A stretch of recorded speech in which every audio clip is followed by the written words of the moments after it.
का फल खाते रहना, നീ ജീവന്റെ ആ ഫലം കഴിച്ചുകൊണ്ടേയിരിക്കണം. परंतु भले और बुरे का फल जिस दिन खाओगे उस दिन मर जाओगे, समझ गए ना?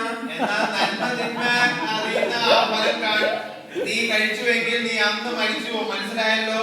अब उसने वही किया जो परमेश्वर ने मना किया था. ദൈവം ചെയ്യണ്ട എന്ന് പറഞ്ഞ കാര്യം തന്നെയാണ് അവൻ ചെയ്തത്. क्यों किया, कब किया, कैसे किया, एक लंबी स्टोरी है.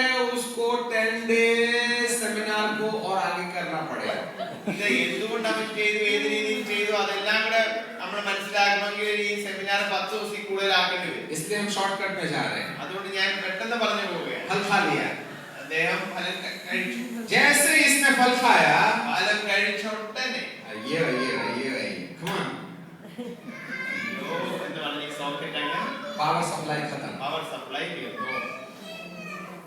हेलो, ഹലോ, पावर सप्लाई खत्म. പവർ സപ്ലൈ ഇവിടെ തീർന്നു.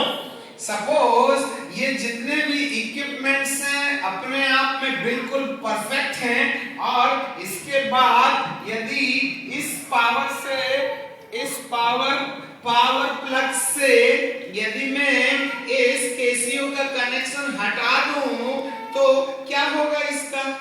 ഇവിടെ എല്ലാം കറക്റ്റ് ആയിട്ട് കറണ്ട് കൊണ്ട് ഈ സാധനങ്ങളെല്ലാം പ്രവർത്തിക്കുന്നുണ്ട്. എന്നാൽ ഈ കീബോർഡിന്റെ ആ പ്ലഗ് അതിൽ നിന്ന് അങ്ങ് ഊരിയാല് പിന്നെന്തുവാ സംഭവിക്കുന്നത്? इसमें प्रॉब्लम नहीं है, ഇതിനും പ്രോബ്ലം ഇല്ല. सब कुछ राइट एंड परफेक्ट है. എല്ലാം തികഞ്ഞിരിക്കുകയാണ്, കറക്റ്റ് ആണ്. परंतु अब पावर सप्लाई खत्म होने से क्या होगा? എന്നാൽ പവർ സപ്ലൈ അത് കിട്ടുന്നില്ലെങ്കിൽ എന്ത് സംഭവിക്കും? इसके जितने भी फंक्शंस हैं वो एट ए टाइम काम करना इमीडिएटली बंद कर देंगे. ഇതിന്റെ ഏതൊക്കെ പ്രവർത്തനം ഉണ്ടോ അതെല്ലാം അവിടെ പ്രവർത്തിക്കുന്നു. The same way स्पिरिट का जितना भी फंक्शन है पावर सप्लाई से टोटल डेड हो गया. അതുകൊണ്ട് ഈ ദൈവത്തിന്റെ പവർ സപ്ലൈ നിന്ന് പോയപ്പോൾ ഈ ആത്മാവിന്റെ പ്രവർത്തനം പല രീതിയിലുള്ള स्पिरिट പ്രവർത്തനം. मर नहीं गई, ഈ ആത്മാവ് മരിച്ചില്ല, परंतु पावर सप्लाई खत्म हो गया. പക്ഷെ ആത്മാവിന്റെ പവർ സപ്ലൈ അവിടെ നിന്നു. मृत्यु का पहला हिस्सा, the separation between the human spirit and the God's spirit.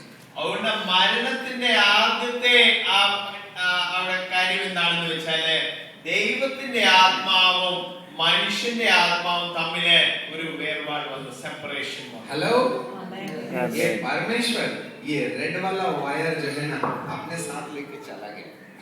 ദൈവം ഈ വയർ എടുത്തിട്ട് അത് അങ്ങ് എടുത്തോണ്ട് പോയി. वही सॉकेट ये है. സോക്കറ്റ് അവിടെ ഉണ്ട്. अब ये सब धीरे धीरे आएगा समझ में. ഇത് പതിയെ പതിയെ നിങ്ങൾക്ക് എല്ലാം മനസ്സിലാവും. अभी इसको डिस्कनेक्ट करने से सेकंड प्रॉब्लम इसके सोल के साथ क्या हुआ? അപ്പോൾ ആത്മാവിൽ നിന്ന് ഇത് ഈ പവർ കോഡ് ഇതങ്ങ് മാറ്റി. അപ്പോൾ ഈ ദേഹിക്ക് ഇനി എന്തോ കുഴപ്പം വന്നത്. Hello, hello, hello, Yes. are you alive? Yes. നിങ്ങളെ ജീവിച്ചിരിപ്പുണ്ടോ? Say praise the Lord.